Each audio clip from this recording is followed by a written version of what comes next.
పిల్లల్లో పఠన అలవాటును పెంపొందించడానికి తల్లిదండ్రులను మరియు సమాజాన్ని చేర్చడం ఒక గొప్ప మార్గం. కానీ మనం దాన్ని ఎలా చేస్తాం? ముఖ్యంగా గ్రామీణ సందర్భాల్లో చాలా మంది తల్లిదండ్రులు నిరక్షరాస్యులైనప్పుడు లేదా కేవలం మితంగా అక్షరాస్యులైనప్పుడు. పఠనానికి మద్దతు ఇవ్వడానికి చదవగల సామర్థ్యం అవసరమా? ఒక సాధారణ అవగాహనను పొందడానికి ప్రేరణ మేడం తరగతిని చూద్దాం. ప్రేరణ మేడం 1 మరియు 2 తరగతులకు బోధిస్తారు. జ్యోత్స్న అనే విద్యార్థి తల్లిని ఆమె కలవడానికి వచ్చేసరికి ఆమె విద్యార్థులలో చదివే అలవాటును పెంపొందించడానికి చాలా కష్టపడుతున్నారు.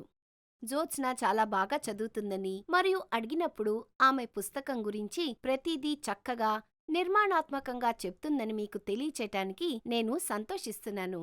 నాకు చాలా ఆనందంగా ఉంది. జ్యోత్స్నాకి ఇంతకుముందు చదవటం ఇష్టం లేదు. ఒకరోజు నాకు చదవడం తెలియకపోయినా ఆమె పుస్తకం ఒకటి తీసుకున్నాను. అప్పుడు నేను ఆమెను ఒక పేజీలో ఉన్న కొన్ని చిత్రాలను వివరించమని అడిగాను. ఈ చిత్రం గురించి ఆమె నాకు వివరించింది. ఆ తర్వాత నేను పూర్తి కథ తెలుసుకోవాలనుకుంటున్నానని అడిగాను. ఆమె నాకు కథను చదివి నా ప్రశ్నలన్నిటికీ సమాధానం చెప్పడానికి ప్రయత్నించింది. నేను ప్రతిరోజు అదే చేశాను. త్వరలోనే అది మా అలవాటుగా మారింది.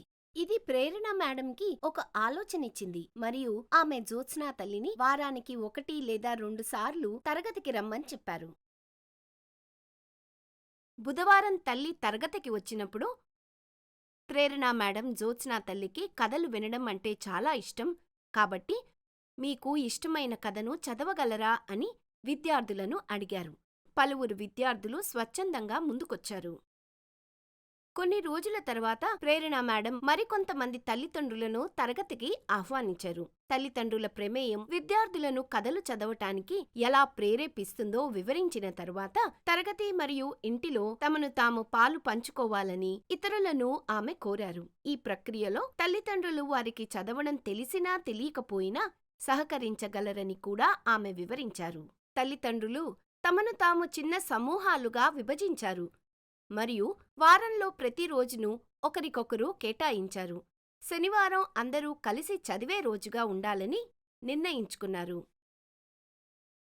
1 నెల తర్వాత ప్రేరణ మేడం SMC అని పిలువబడే స్కూల్ డెవలప్మెంట్ మరియు మానిటరింగ్ కమిటీలో పాల్గొనాలని నిర్ణయించుకున్నారు మరియు ఆమె పాఠశాలలో పిల్లలు లేనివారు కూడా గ్రామంలోని మరింత మంది వ్యక్తులను చేర్చుకున్నారు. విద్యార్థుల పఠన అలవాటుని పెంపొందించడం వల్ల కలిగే ప్రయోజనాలను వారికి వివరించి సమాజం సహాయాన్ని కోరారు. పాఠశాల యాజమాన్యం కమిటీ కొత్త పుస్తకాలు, ఇతర బోధన అభ్యాస వనరుల కొనుగోలు చేయటానికి ప్రభుత్వ నిధులను ఉపయోగించుకోవచ్చు. లైబ్రరీ మౌలిక సదుపాయాలను అప్గ్రేడ్ చేయటం గురించి కూడా కమిటీ నిర్ణయాలు తీసుకోవచ్చు. తల్లిదండ్రులు లైబ్రరీకి పుస్తకాలను కూడా విరాళంగా ఇవ్వవచ్చు.